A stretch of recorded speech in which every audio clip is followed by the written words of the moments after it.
Thank you, Mr. Speaker. This is the toughest vote I've had since I signed up for this job. And it isn't tough because I could see some points where it should be a yes and some points where it should be a no. But it's tough, Mr. Speaker, because it'd be easier based on what my constituents know right now about the bill because of some misinformation that's out there. And it'd probably be politically more expedient to be a no. But I wasn't called, and I didn't sign up for this job to do the easy thing.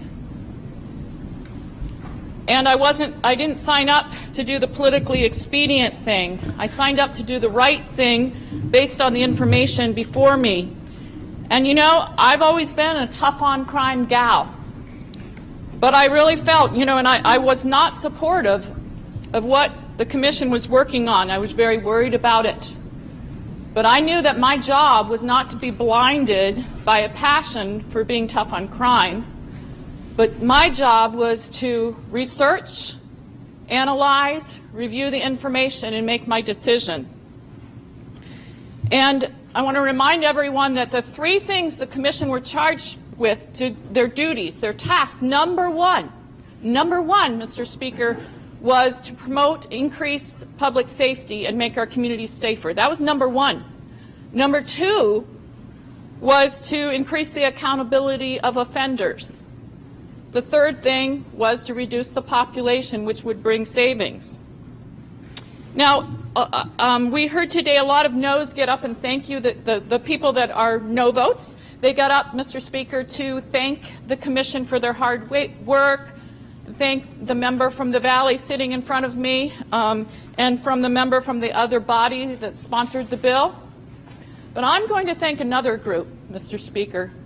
I'm going to thank the naysayers, the people that have not been supportive of this bill. And I specifically want to thank Vicki Wallner with the Stop Valley Thieves. Because of those folks and the concerns they have raised, we have a different bill in front of us. The one that I couldn't support before, I can support now, Mr. Speaker. Their healthy skepticism has improved this bill. We took into account their concerns and we worked what we could into the bill. And as proof of that, the commission's goal was 25% of the inmate population reduction in 10 years. The early version would have done it at 21%. The version before us today is around 9 or 10%. So it's been very much tightened up. It is not as lenient as the first bill.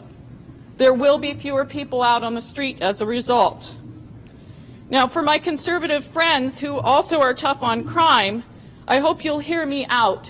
And I believe as a representative, and I'm sure every one of us sitting here, as we represent our districts, the way I look at it, Mr. Speaker, is if my constituents had all the information that I have before me and they were able to study it like I have studied it, more than half of them, the majority of them, would agree with the conclusion I'm reaching. And I believe that's the case today. We've heard a lot of information. There's been a lot of bad information, I would say inaccurate information that has been floating around. I know it's been on Facebook, it's been on the radio airwaves, and I just want to get on the record a couple of corrections on some of those. This bill, I repeat, does not reduce the sentences for murderers or rapists. It does not do that. In fact, the judges will still be concerned about the public safety of our communities. It does not grow our government by 130 employees. The current bill before us adds 29 persons, and those 29 persons are to increase public safety at the front end, at the pretrial. There'll be supervision that we don't have now. There will be supervision and less harm and unsafe things happening in our community because of those 29 people. I also want to point out that this bill was not slapped together in a short time. It was 6 years ago the conversations started. And 4 years they started intensely. I remember going to a public meeting at the Menard Center in Wasilla on this topic. It was conservative Republicans in Texas, actually. There was a senator, I believe, who came to speak. There have been hundreds and hundreds and hundreds of hours at that level, and then even within on the two chambers, or on the two bodies in the legislature also. So I just want to clarify that, because there has been misinformation. We've heard a lot about groups that are not supporting this, but I want to point out there are quite a number of victims groups that are supporting this.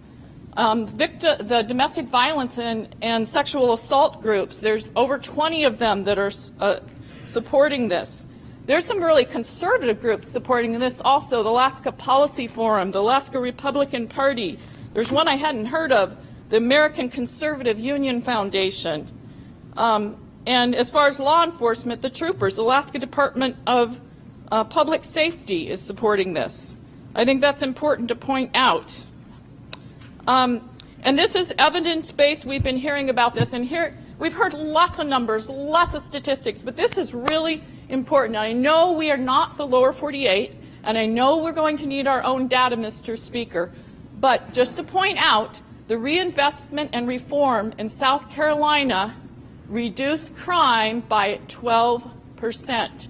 In Kentucky, get this, it reduced the crime rate by 17%. That's important to remember. I also want to point out there's been concern about the safety net not being able and ready to handle this. There will be about $3 million available July 1st, and the treatment and allowing them to ramp up, and then the start date is not until January 1st where this will go into effect. So there will be time for that to ramp up. And I know I heard earlier too a concern about the villages. And I'd love to talk to anybody interested. There's an exciting program where they're going to be working with villages on a remote using technology and having mentors in the villages as well. So there will be options for that. One more thing I want to point out, because California was mentioned. Do not compare California with this. It is inappropriate. It is just not it's not relevant. California, you know what they did? It was passed by a voter initiative. Talk about scary. That's scary, Mr. Speaker. A voter initiative where there was no public vetting at all for the language. And it passed. And guess what? They didn't spend one dime in reinvestment. That's why it was a complete failure. That is not what we're doing here. In fact, over 5 years, $90 million will be reinvested into what we're doing here. That's a very different scenario. So someone used the word counterintuitive. I think it was a representative from downtown Juneau. It has been very counterintuitive to me. As you know, I said initially I was opposed to it because I have been, as I said, a tough on crime gal, and I'm kind of lock 'em up, throw away the key was my motto. And Mr. Speaker, I told you the other day I wasn't going to say something on the House floor, but I am, because I think maybe it's because of the member from Bethel and might help him make up his mind. But I have firsthand experience. First of all, I was a victim of an attempted kidnapping as a child. I was a victim of an attempted child molestation by a stranger. So I kind of understand that. I've had family members who have been victims. I've also, as you know, I've worked in the prison system, as has my husband. My husband is more conservative than I am. He was a tough on crime kind of guy, and he still is today. And I remember he spanned 3 decades as a medical officer. And one day, he'd probably been there about 5 years, 7 years.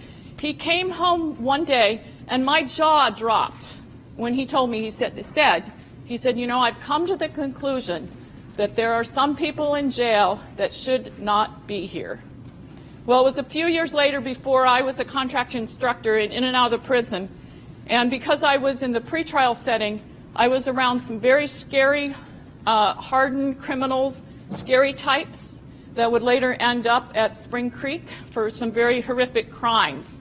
I was also around inmates that were gentle-spirited, that they had not a mean bone in their body, They were there because they did something stupid one time under the influence. And I remember thinking how odd it was for these people all to be in my classroom together at the same time. And because I did it for a number of years, I went back and I saw some of that revolving door, and I saw some of those people that had gentle spirits who'd come back in the door, and they weren't as gentle anymore. Because they had been around some of the hardened criminals, they had taken a different path. And they had been hardened themselves. And I've thought about that as I've reflected on the purpose and the underlying motive of this bill, is I'm thinking if those gentle-spirited people had been treated differently like the way this bill would be, I think it would be a whole lot better for the state of Alaska. I think our communities would be much more safe. And I think that is why that you see some of the groups listed as supporters that are supporting it. One of my favorite parts of the bill is one of the things we did yesterday, the member from East Anchorage, the red stripe. I think that on the license, I think that's going to be great. That's going to be less domestic violence, Mr. Speaker. That's going to be less sexual assault because people won't be under the influence in the same degree that they would be otherwise.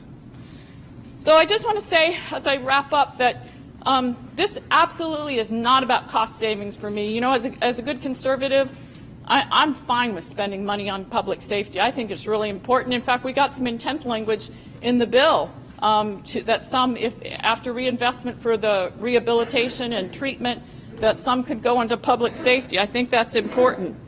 So it's not about cost savings at all for me. What it is I, in my heart of hearts, knowing what I know because of my firsthand experience, I truly believe that this will make our communities safer. This will make our communities safer, not less safe. So this, to me, is an increase in public safety. And that is the reason that I am a yes vote. Safety is paramount. It will increase public safety in Alaska. It will decrease crime. And that is why I'm a yes vote. So I am now not just a tough on crime gal, but I'm a smart on crime gal now. And I asked that as we go through the roll call that you also will be a yes vote. Thank you, Mr. Speaker.